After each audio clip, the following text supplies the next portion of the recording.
There are places on Earth that defy the very laws of geography, sites where the line between the sacred and the deadly is etched in stone and tide. Mont Saint-Michel, rising from the vast, treacherous tidal flats of Normandy, France, is such a place. It is not merely a medieval monastery. It is a declaration of divine defiance, an architectural miracle built on a pillar of granite, constantly threatened, yet perpetually saved, by the ocean itself. This mountain, crowned by the spire of its magnificent abbey, appears in the distance as a perfectly formed citadel, simultaneously connected to the land and isolated by the sea. But to the generations of pilgrims, monks, and prisoners who have approached it, the beauty was a deception. This mountain sits at the heart of the curse of the tides, a powerful, rapid natural phenomenon that has swallowed countless lives, turning the firm sand into quicksand in minutes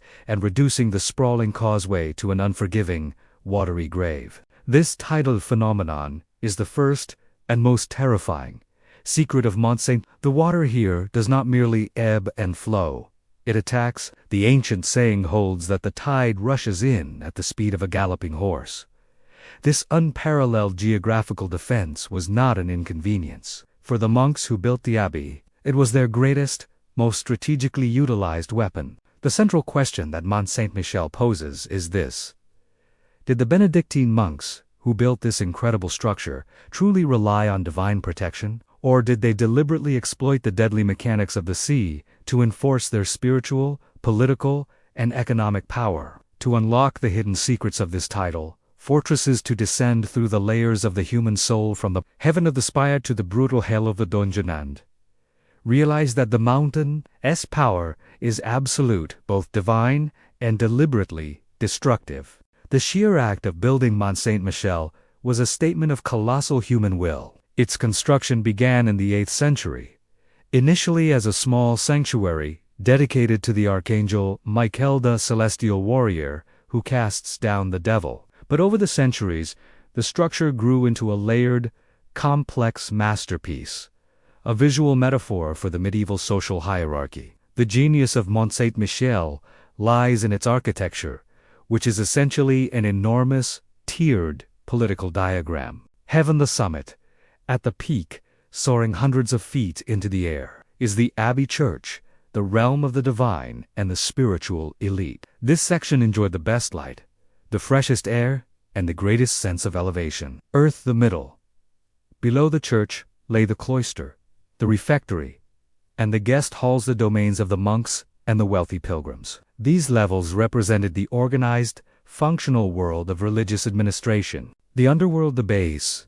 At the foot of the mountain lay the great halls, the logistical centers, the supply routes, and the infamous, cold dungeons. These were the realm of the soldiers, servants, prisoners, and the vast, unknown threat of the sea. This structure was a carefully calibrated tool of psychological warfare. Pilgrims arrived, often having just crossed the terrifying tidal flats, where death was a constant shadow, and were immediately confronted by this vertical fortress. They had traveled through the hell of the natural world, only to ascend toward the heaven of God, making the power of the Benedictine order absolute. The abbey's architecture was designed not just for worship, but to instill awe, obedience, and total submission. The monks of Mont Saint-Michel were not passive dwellers of an isolated sanctuary. They were masters of their environment. Their greatest secret was their meteorological and tidal knowledge. To survive on the mountain, one had to know the water intimately. The monks understood the specific cycles of the Grande Marie, the great tides, the exact timing of the rapid flood, and the subtle, deadly shift of the sand into quicksand. This knowledge, a form of scientific understanding in a time of superstition, was fiercely guarded. This strategic monopoly on survival had profound political and economic consequences, controlling pilgrimage.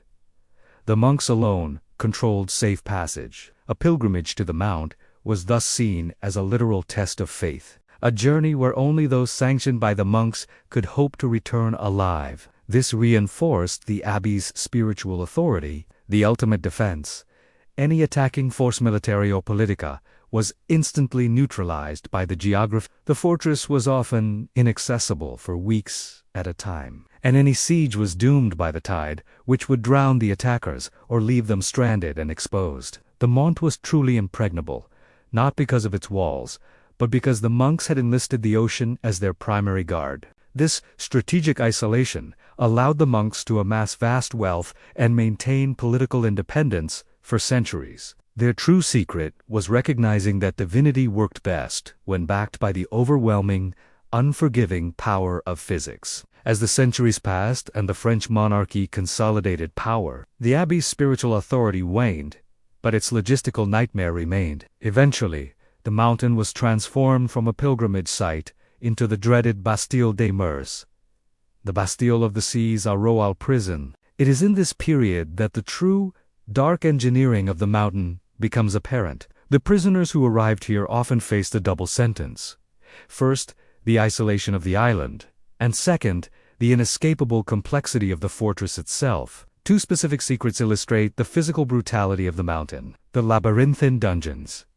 The underground sections were not a simple row of cells. They were a complex, multi-layered labyrinth, confusing to navigate, ensuring that any attempt at escape was quickly thwarted. Many cells were specifically designed to be perpetually cold and damp, mirroring the misery of the sea outside. One infamous cell, the iron cage, was said to be so small that the prisoner could neither sit nor stand fully, a testament to the psychological torture inflicted within the stone. The infamous Roue, the treadmill, perhaps the most chilling secret of the later prison, was the massive, rotating treadmill. This gigantic hamster wheel, powered by the prisoners themselves, was used to hoist supplies up the dizzying vertical tiers of the fortress. It was a perfect, brutal system of self-exploitation.